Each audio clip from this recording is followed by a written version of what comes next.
Jillian Michaels. Most of you have probably heard of her. She is the host of Keeping It Real, the podcast, best-selling author, star of NBC's The Biggest Loser, and a really, well-known advocate for holistic health, for food, for fitness, for training. So thanks for all that you do, and thanks for coming on.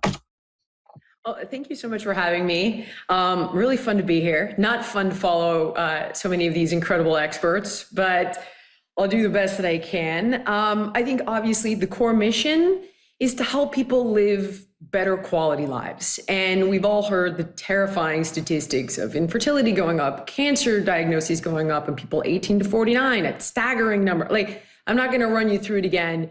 It's exceptionally scary.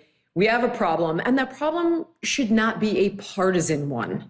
That's one thing that I want to call out from the top. It's discouraging to see people attack health advice because it's coming from this administration.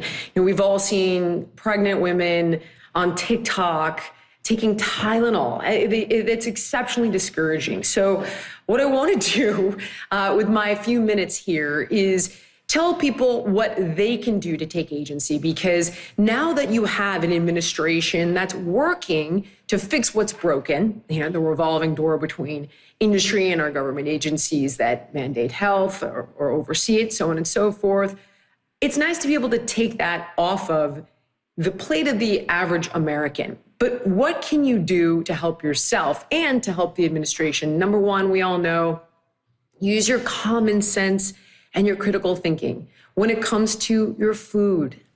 I personally, I'm not going to advocate for some sort of fancy diet outside of use your common sense with your food choices. If you go to a fast food drive-through, it's not ideal, but the friggin' grilled chicken sandwich is probably going to be better than adding a large fries, getting a burger, and adding a soda. So work to utilize your common sense to eat less, make better food choices. I think I'd be hard-pressed to find any person on the street and say, hey, what's going to be better for me, water or a soda? We all know this. So as much as it's important to educate people, I think the basics, the big rocks, the heavy lifting, we know and we can take care of. Exercise, number one form of preventative medicine. And I get it. Maybe you're a beginner, maybe you're intimidated, maybe you have injuries, but what can you do that has literally no barrier to entry? Walk, have a step goal, get a walking pad for a few $100. If it's cold outside and you're watching something like this and you can walk while you listen, or walk while you watch your favorite show, or while you answer emails. I have one and I love it.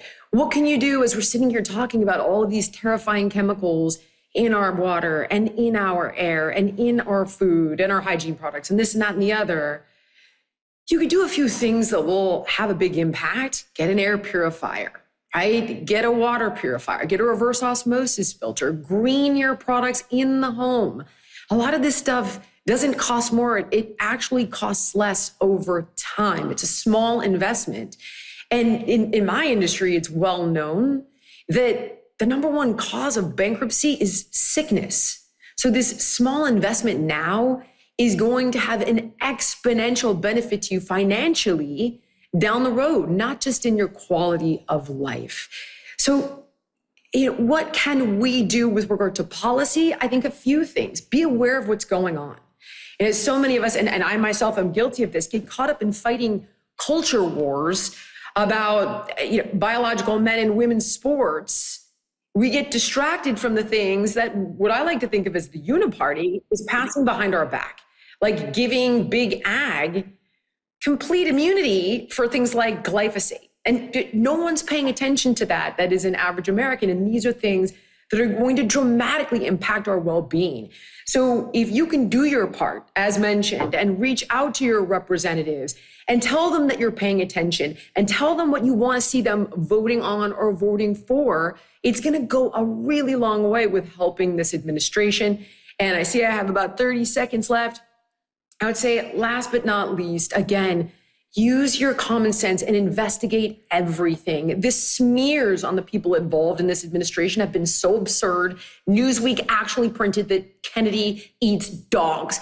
Pay attention, do your homework, don't take things at face value. I don't care where you heard it or who you heard it from. You do have to take some agency and do your own homework before buying into any narrative of any kind.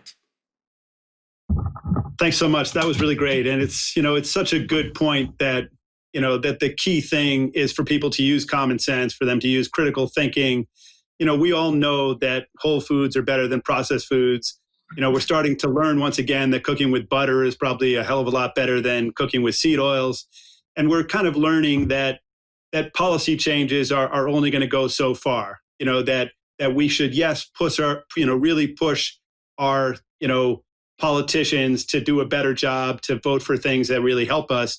But at the same time, we have a lot of power to make better choices. And that's what we all ought to really focus on, what we can do to make our own lives better.